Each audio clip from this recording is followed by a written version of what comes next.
मैंने प्यार में धोखा भइल। हां लड़का कहता कि बहुत बात जैसे अच्छा कहो सुख मिश्रा देना करे बात कि काहे कराम जी और दिली बोले हो और ऊपर से प्रेम रोगई धरवले हो प्रेम ना रहित के हो और फसित ना झमेल में फांसी ना लगाई ना कटाई तो जा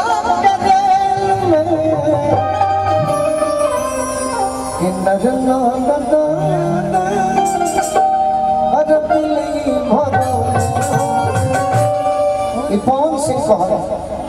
एगो भोजपुरी के ट्रेंडिंग स्टार कहल जाले खेसारी जी कहल कि तहरा प्यार में अरे कड़ाई नहीं मिलत बाबूजी के डर हाय बाकी यही बतिया के गोलू राजा कही है। हाँ तो कौना अस्तर से हम कहम आज के कहा रखा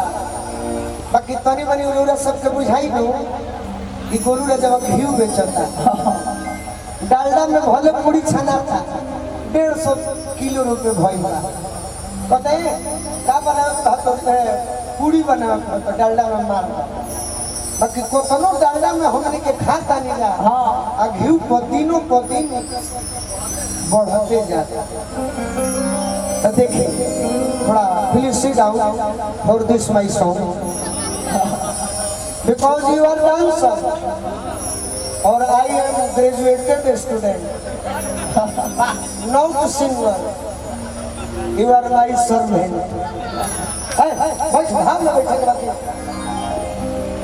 आराम करके कहनी हो इतना अंग्रेजी बोल रहे बैठल ना बुझाई कौने हरी कन्या बना रे बाप बलिया जिला में तो हम सुनाइयो जे तनी जहानाबाद में रहती तो सब छोड़े सुनाई ओने तो ब्यासी के लोग के ब्यासी रात को भजने होता ही कि वो सब होता ही भाव में रहे से कि नथुनी सिंह ब्यासी के सुपुत्र कमलेश सिंह के गो गाना सुने रहनी उहे गीत गा के हम स्कूल में फर्स्ट रहने कौन गीत कि जे कर लंदन को कले जे कर लंदन को कले पूज गई आवाज रे सजनी बाकी बलिया हो भारत के सरताज रे सजनी भइल देश में हाला लूटल गइल बैरिया थाना प्रीति की जैसे जीरो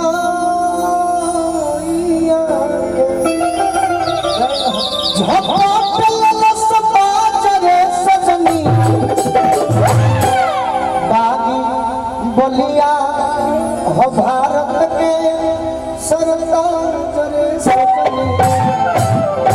माइनर मेरा उहे जानी से लड़की बिया बड़ी कम उम्र में बिया हो गई बा। हाँ बिया भइला से दुखी नहीं थे खुश भी खुश से बिया कि जहाँ हमारा प्यार रहे वही हमार बिया हो सुहाग रात के समय बा। पियावा के आवे के पहले प्रभु जी से कहते कि प्रभु जी हे भगवान जी ओ माय गॉड एगो काम करो आज भर रात के रहे बिहान हो कहीं मत का कहतिया का कहती कि आज हो हिला मिलना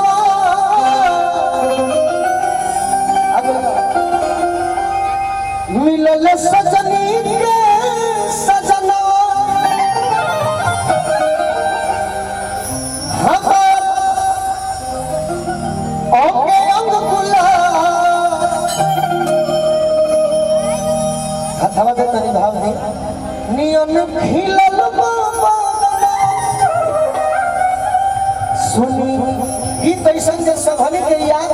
हो सुनी सुनी भगवान भगवान जंग बिहार